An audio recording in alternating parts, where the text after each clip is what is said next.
নমস্কার, আমার নাম রূপা রায়। আমি তেলিয়ামুড়া ডিএস মোটরের একজন কাস্টমার কেয়ার এক্সিকিউটিভ হিসাবে আমি কাজ করছি। স্যার, আপনার নামটা কি আছে আমি কি জানতে পারিনি? চন্দন পাল, আপনার অ্যাড্রেস? কল্যাণপুর। এখন আপনি বর্তমানে হিরোর কোন মডেলটা চালাইতেছেন? সুভাষ পান্ডা, কোন জায়গাতে কিনা হয়েছিল? DS motors. কতদিন হয়েছে স্যার কিনছেন যে? 10-12 বছর।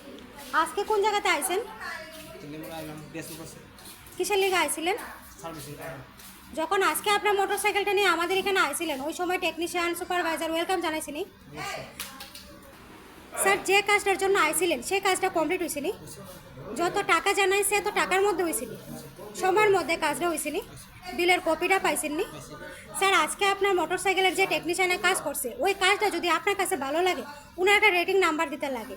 বেশি ভালো লাগলে 9 নাম্বার বা 10 নাম্বার দিতে পারেন, মোটামুটি ভালো লাগলে 7 বা 8 দিতে পারেন। কত নাম্বার দিবেন স্যার? আজকে আপনার মোটরসাইকেল একটা পুজো দেওয়া হয়েছে, কীরকম লাগছে স্যার? যদি ভালো লাগে তো বন্ধু বান্ধব বা আত্মীয় স্বজনের কাছে জানাবেননি আমাদের ডিএস মোটরস থেকে নতুন সাইকেল কেনা লেগা। স্যার, আজকের কাজটা যদি আপনার কাছে ভালো লাগে কাজের জন্য আবার একটা নাম্বার দিতে লাগে। বেশি ভালো লাগলে 9 বা 10 দিতে পারেন, মোটামুটি ভালো লাগলে 7 বা 8। আমাদের ডিএস মোটরের সম্বন্ধে কোনো কমপ্লেন থাকলে করতে পারেন স্যার। না, তো কত নাম্বার দেবেন? 10। অসংখ্য ধন্যবাদ স্যার আপনার এই মূল্যবান সময়টুকু দেওয়ার জন্য, ফিডব্যাকটা দেওয়ার জন্য। আপনার যাত্রা শুভ হোক স্যার।